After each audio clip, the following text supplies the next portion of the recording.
La parole est à Monsieur Emmanuel Coblence pour le groupe Paris en commun pour 5 minutes maximum, s'il vous plaît.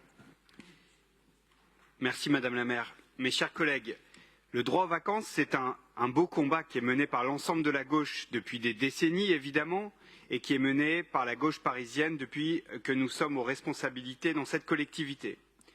Certains enfants, malheureusement, ne peuvent pas partir en vacances. Certains ne peuvent pas être accueillis ou ne pourraient pas être accueillis dans les espaces périscolaires ou au centre de loisirs. Pourquoi?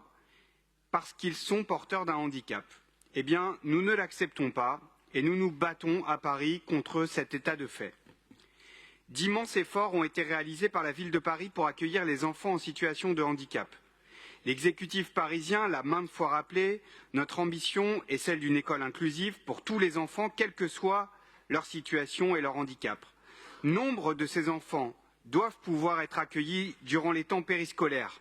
Les interclasses, les temps d'activité périscolaire, les goûters, l'étude, les mercredis après-midi bien sûr. Les temps extrascolaires, tout comme les mini-séjours et séjours arc-en-ciel, doivent également leur être totalement ouverts.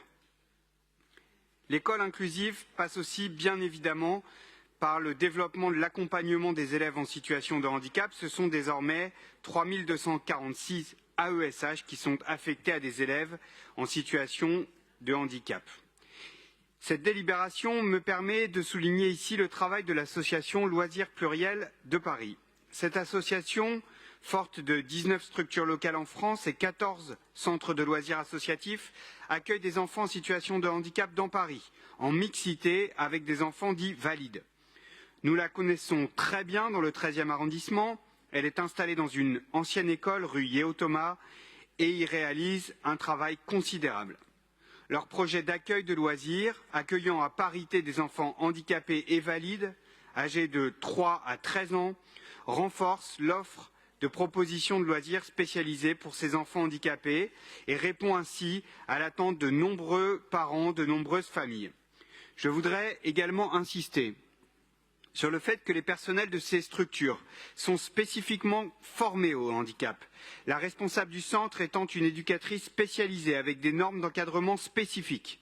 L'encadrement moyen est d'un adulte pour 1,7 enfants en situation de handicap, allant jusqu'à un adulte pour un enfant. Et je me réjouis donc du soutien que nous pouvons apporter à cette structure.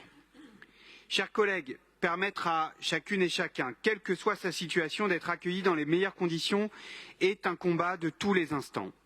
Il nous faut encore amplifier nos efforts de formation pour que les accompagnants soient mieux équipés pour prendre en charge efficacement toutes les formes de handicap. Il nous faut encore poursuivre l'adaptation de nos bâtiments, leur accessibilité, leur signalétique. La question de l'accès aux offres sportives et de loisirs pour les enfants en situation de handicap constitue également un axe de travail prioritaire. La ville de Paris, l'exécutif parisien poursuivront ces efforts. Mais je voudrais le dire aussi avec gravité. Il est également indispensable que l'État prenne ses responsabilités. Le ministère de l'Éducation nationale doit mettre les moyens, des moyens immenses, incontournables, moyens dont les écoles, nos écoles, ne disposent pas encore aujourd'hui, pour faire de l'école inclusive non pas un concept, non pas un souhait, mais bel et bien une réalité. Je vous remercie.